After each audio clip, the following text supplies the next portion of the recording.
On arrivera bientôt à Newcord, alors ne t'impatiente pas et rendors-toi tranquillement. C'est curieux, je suis nerveuse et presque angoissée. C'est la rencontre avec Tante Marthe qui te met dans cet état? Oui. Je parie que tu te demandes le genre de femme que c'est. Si papa affirme qu'elle a bon cœur et qu'on peut avoir confiance en elle, je suppose que c'est vrai.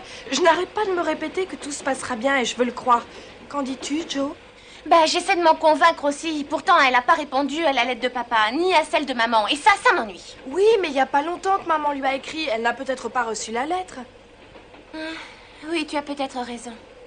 Il s'est passé tellement de choses ces derniers jours que j'ai l'impression qu'il s'est écoulé un siècle. Dire qu'on va vivre dans une autre ville, enfin tout ça n'empêche pas maman d'être sereine. Oui, c'est vrai, et je crois qu'on devrait essayer de suivre l'exemple qu'elle nous donne. D'accord.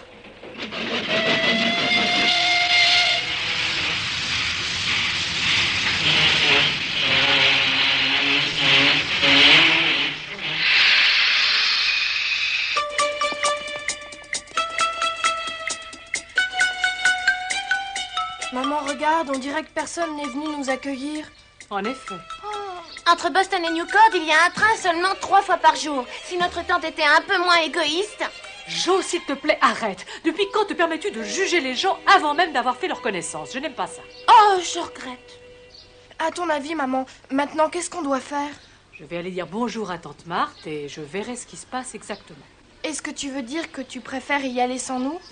Oui, je pense qu'il vaudrait mieux que vous restiez ici, toutes les quatre. Tu es sûre qu'on ne peut pas venir avec toi? Oh! Elle pourrait se formaliser en nous voyant arriver chez elle à l'improviste. Je ne comprends pas. Tu lui as pourtant écrit une lettre pour l'avertir de notre arrivée. Oui, malheureusement, j'ai bien peur que tante Marthe n'ait pas encore reçu ma lettre, vu la lenteur du courrier. Mais de toute façon, nous devons forcément la rencontrer à un moment ou à un autre si nous voulons nous installer ici. Ben oui, c'est évident. À mon avis, je crois que ça serait plus correct de lui rendre visite maintenant, puisqu'on est là. Autant y aller sans attendre. Mais d'habitude, tu ne t'encombres pas avec toutes ces questions de politesse. J'en déduis que tu meurs d'envie de faire sa connaissance. Je me trompe? C'est drôle, tu devines toujours tout. Moi aussi, j'ai envie de voir tante Marthe. S'il te plaît, laisse-moi venir avec toi. Oui, s'il te plaît. Bess, tu veux venir aussi? En fait, à moi, ça m'est égal. J'espère seulement qu'elle ne le prendra pas mal. Bon, je vous emmène. Regarde, Jo, là-bas, il y a une calèche. Alors, essaie de trouver le propriétaire et demande-lui s'il peut nous conduire chez la tante. Tiens, voici l'adresse. Je cours, je vole. Ah, ce n'est pas la peine de courir comme ça. Ça me dégourdit les jambes. Mille excuses, monsieur.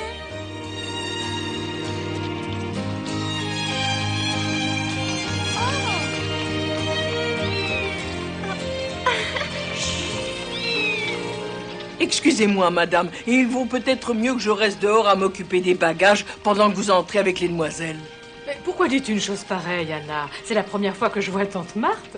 Et je dois t'avouer très franchement que ça me fait un tout petit peu peur. Mes filles ne sont encore que des enfants et pour tout te dire, je compte beaucoup sur ton aide, c'est important. Oh non, madame, ne dites pas ça. Je vous connais depuis longtemps. Je sais que vous vous en tirerez très bien sans mon aide. Ah, j'espère que tante Marthe sera gentille et qu'elle pourra me conseiller utilement. Est-ce que vous savez où on va passer la nuit? J'hésite encore. Peut-être qu'il serait préférable de demander à tante Marthe de nous héberger les premiers temps. Oh, regardez!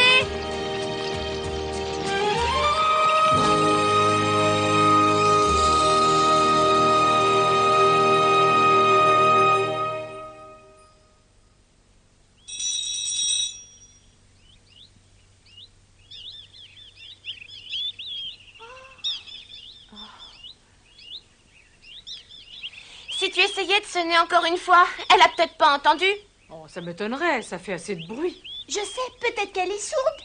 La maison a l'air d'être très grande. Il faut du temps pour arriver jusqu'à la porte d'entrée. D'après moi, il faut sonner encore un coup. Ça ne se fait pas de sonner avec insistance. Elle ne peut pas ne pas avoir reçu notre télégramme. Elle sait forcément qu'on doit arriver. Moi, je n'en mettrai pas ma main au feu. Et puis, elle a peut-être déjà de la visite. Quoi qu'il en soit, si elle est là, c'est mal élevé de ne pas nous ouvrir. Oh.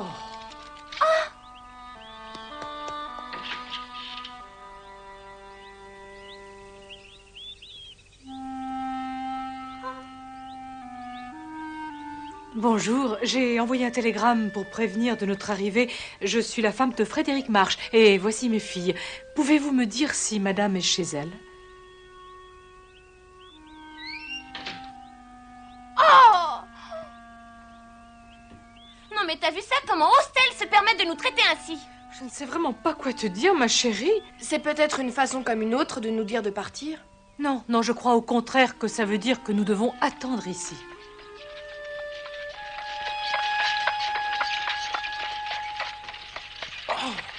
Oh! Est-ce que je pourrais savoir qui vous êtes et ce que vous faites là, planté devant cette porte? Oh, bonjour, je m'appelle Marie Marche et voici mes filles. Je peux savoir à qui j'ai l'honneur? Mais bien sûr, chère madame, je me présente, je m'appelle David Forrest. Forrest? Non mais alors vous êtes le neveu de... Oui, exactement, je suis le neveu de la dame qui habite cette belle maison. Et maintenant, est-ce que je peux avoir une réponse à ma question? Nous sommes, nous aussi, venus rendre une petite visite à tante Marthe. J'ai bien entendu, vous avez dit tante Marthe? Oh, voilà une bonne surprise. Je vous ai bien entendu dire tante Marthe. Oh, ça par exemple, j'avoue que je ne m'y attendais pas. Oh. Ben! Ben, viens t'occuper du cheval. Où est-ce qu'il est encore passé? Ben! Allez, on s'en va! Ben! Où es-tu? Si vous voulez bien vous donner la peine d'entrer, madame va pouvoir vous recevoir immédiatement.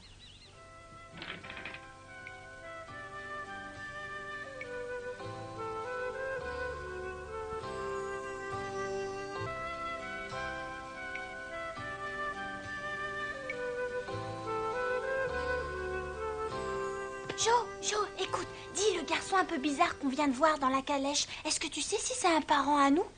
D'après ce que je crois savoir, ça doit être le frère du défunt oncle Forrest, le mari de tante Marthe. Donc, en d'autres termes, c'est un cousin de notre père.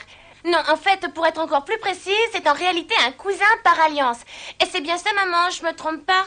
Non, je crois que c'est ça, en effet.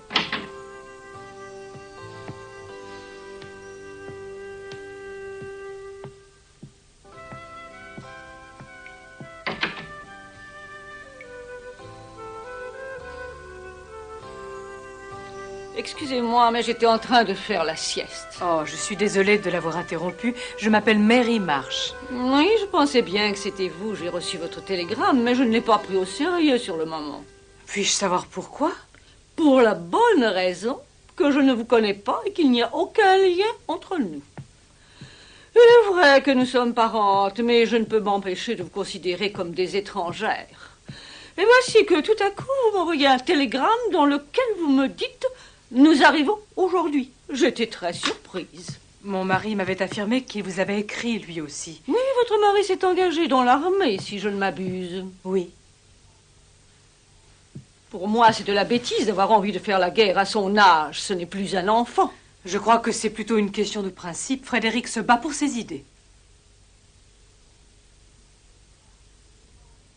Je vois, et c'est au nom de ces principes qu'il me demande de m'occuper de sa femme et de ses filles. Il n'avait pas du tout l'intention de vous demander de vous en occuper. Votre mari veut trouver du travail dans cette ville quand la guerre sera terminée. C'est pourquoi il m'a demandé de vous trouver une maison. En tout cas, c'est ce qu'il m'a écrit. Et vous n'appelez pas ça devoir s'occuper de quelqu'un? Rassurez-vous, je tiens à vous dire que nous avons l'intention de nous débrouiller toutes seules, par nous-mêmes, et que nous ne vous demanderons rien, madame. Je suis ravie de vous l'entendre dire, ma chère. Ce n'est donc pas nécessaire que je vous trouve une maison, n'est-ce pas? Eh bien, si vous pouviez nous donner quelques précieux renseignements... Non, je regrette. En plus, je ne veux pas vous cacher davantage que je suis très en colère contre Frédéric. Il ne m'a pas écrit pendant des années, et tout d'un coup, voilà qu'il me donne signe de vie. Et pourquoi je vous le demande? Simplement pour demander de lui trouver une maison et m'occuper de sa famille. Oui, en somme, c'est ce qu'il me demande dans la lettre qu'il m'a envoyée. Je comprends tout à fait votre réaction et je suis terriblement désolée. Je dois vous dire néanmoins que nous avons attendu votre réponse avec impatience. Pourtant, je n'ai absolument pas pensé à vous répondre. Oui, bien sûr, je comprends. Vous voyez, mon mari éprouve une certaine affection pour vous et je pensais que c'était réciproque. Je me suis peut-être trompée. Je l'ai beaucoup aimé autrefois, je l'avoue. Mais par la suite, les choses ont changé entre nous.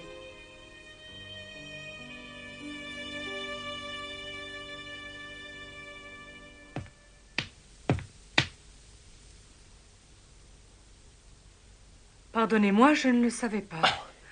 Vous savez, ma tante, il y a quelques jours, je vous ai écrit, moi aussi. Mais il est possible que vous n'ayez pas reçu ma lettre. Effectivement, elle n'est pas arrivée. Qu'est-ce que vous m'écriviez? Voilà, je vous informais que j'avais pris la décision de venir ici pour faire plaisir à mon mari. Je vous parlais de mes filles et de moi, et je vous demandais d'être assez gentil pour me chercher une maison. J'aurais aimé avoir un endroit où vivre dès notre arrivée. S'installer dans une ville inconnue, c'est toujours délicat. Je suis une vieille femme maintenant, et j'ai malheureusement plus mes jambes d'autrefois. Je me fatigue très vite et je ne sors pratiquement plus de chez moi. Quand on vieillit et qu'on a mal aux jambes, il faut absolument essayer de marcher le plus possible. Ah, vraiment? Je vois que tu n'as pas ta langue dans ta poche. Oh, excusez-moi, ma tante, je manque vraiment à tous mes devoirs. J'ai oublié de vous présenter mes filles. Voici la seconde. Officiellement, son prénom est Joséphine, mais nous l'appelons toujours Jo. Elle a un petit côté garçon manqué. Oh, mais... À côté de Jo, l'aînée, Margaret, à la maison, on l'appelle Meg. Elle, au moins, est bien plus gracieuse que Jo. Quant à Elisabeth, qui est la troisième, tout le monde l'appelle Bess. Et pour finir, voici la petite dernière, Amy. Amy, dis-moi, c'est le diminutif de quoi? Amy, c'est Amy. Un point, c'est tout, tante Marthe.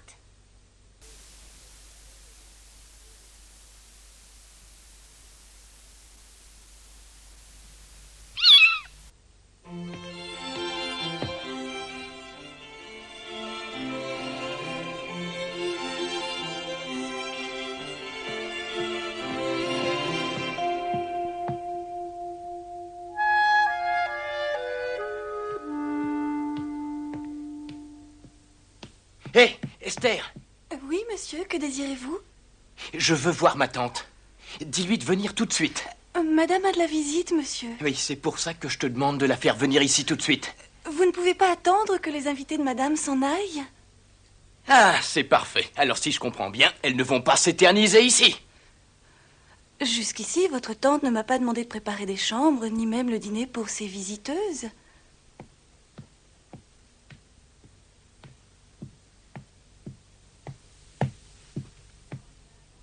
Votre maison a été incendiée?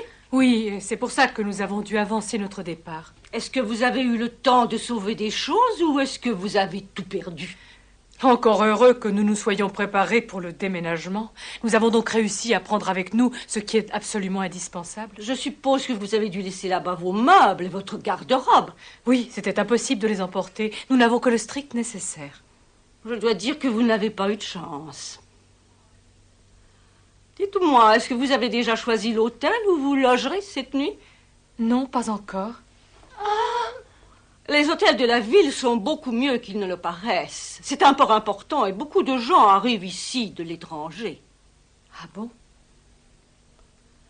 Vous avez bien raison de vous installer à l'hôtel en attendant de trouver une maison.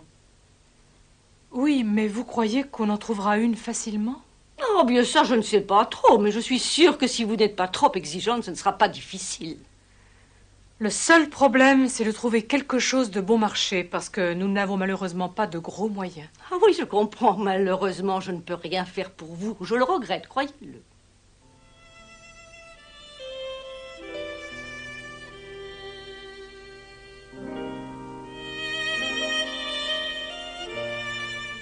Comme je vous l'ai déjà dit et comme vous pouvez le constater, je ne suis qu'une pauvre vieille à moitié paralysée. Je n'ai plus beaucoup de relations, étant donné que je ne peux plus me déplacer. Je ne peux vraiment pas vous aider. Oui, je comprends, ma tante. Dès que vous aurez trouvé une maison, faites-le moi savoir. Bien sûr, nous n'y manquerons pas. Et maintenant, nous devons partir.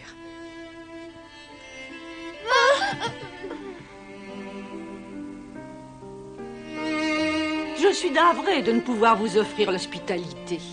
Oh, mais je comprends. Vous ne devez absolument pas vous inquiéter pour ça. Allez, mes chéris, on s'en va. Tu viens, Anna? Oui, madame. Attendez. Toi, tu t'appelles Anna, c'est bien ça? Oui, madame. Étant donné qu'Anna ne vous sera pas d'une grande utilité tant que vous serez à l'hôtel, elle peut rester ici si elle veut. Oh.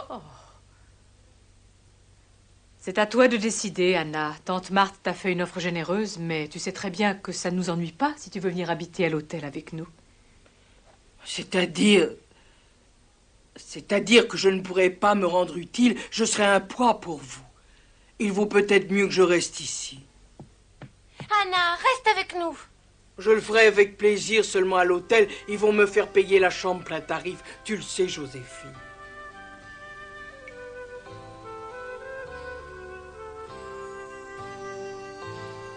Veuillez m'excuser, mais je crois que je préfère emmener Anna avec nous. Je suis persuadée que d'une façon ou d'une autre, nous trouverons quelque chose d'utile à lui faire faire. Excusez-moi. Madame, vous pouvez faire ce que bon vous semble. En réalité, ça m'est bien égal. Maintenant, nous devons partir. Au revoir. Au revoir, tante Marthe.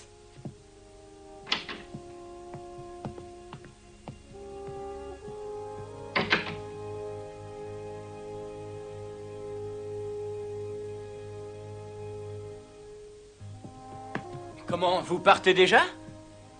Mais c'était la première fois que vous la voyez. La tante est une femme très froide, avare et capricieuse. Je la connais bien. Je me permets de vous conseiller de ne jamais l'oublier. C'est très curieux, elle ne m'a pas donné cette impression. Ah? J'en déduis que vous avez réussi à lui soutirer de l'argent. Pardon, qu'avez-vous dit? Bien, je crois que j'ai du mal interpréter. Croyez-moi, chère madame, c'est très difficile d'obtenir la moindre petite faveur de cette femme. Monsieur, vous avez demandé à voir madame, n'est-ce pas? Ah oui, c'est vrai, c'est même pour ça que je suis venu. J'y vais tout de suite, merci Esther. Je vous raccompagne.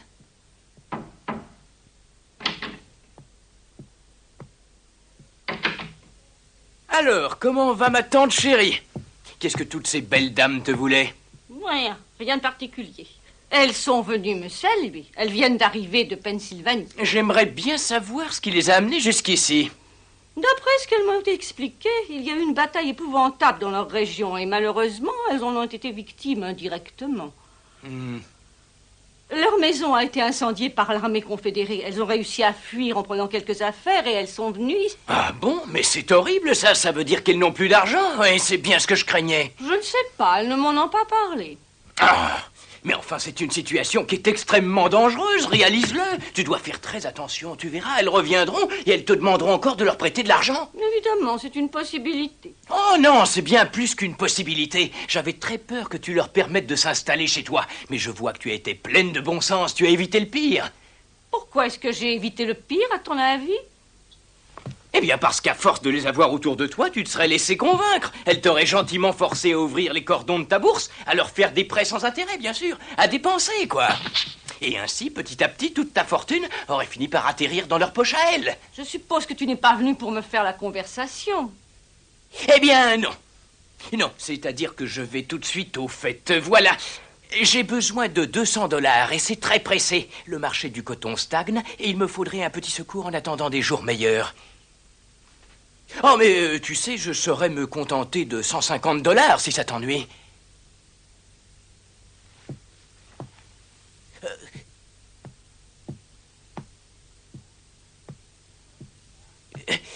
Où est-ce que tu vas? Esther? Esther? Oui, madame. Écoute, ma tante adorée, si tu me prêtes 100 $, ça m'ira très bien. Esther, ramène-les immédiatement ici. Qui? Tu ne comprends rien à rien. La femme de Frédéric et ses filles, est-ce que c'est clair? Elle ne devrait pas être très loin, dépêche-toi. Oh, oui, j'y vais. Et que dirais-tu si on en restait à 50 $? Reviens demain pour tes 50 $. Oh, merci infiniment, tu es gentil. À 11 heures précises. Entendu, entendu. Je serai là à 11 h pile.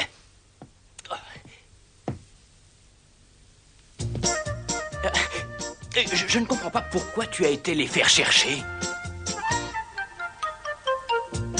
parce que j'ai décidé de leur offrir l'hospitalité pour quelque temps. Quoi? Qu'est-ce que tu racontes? Mais c'est pas vrai! Si, jusqu'à ce qu'elles aient une maison. Elles sont nombreuses, ça coûte très cher de vivre à l'hôtel. Et dans le fond, ce n'est pas si pratique et si agréable que ça.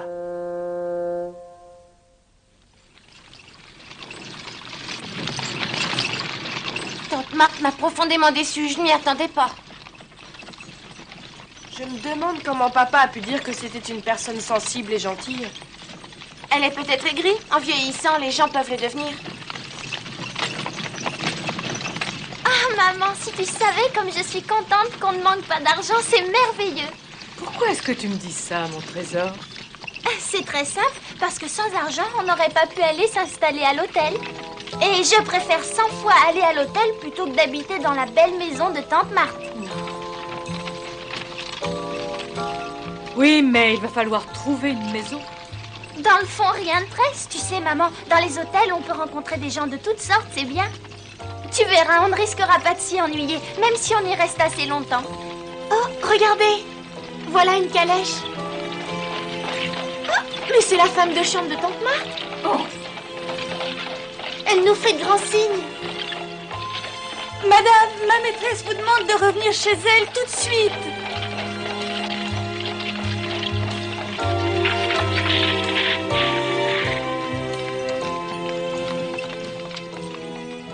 Ça m'aurait beaucoup plu d'aller à l'hôtel. Malheureusement, tante Marthe a décidé de nous héberger. Ça m'ennuie parce que je la trouve très désagréable.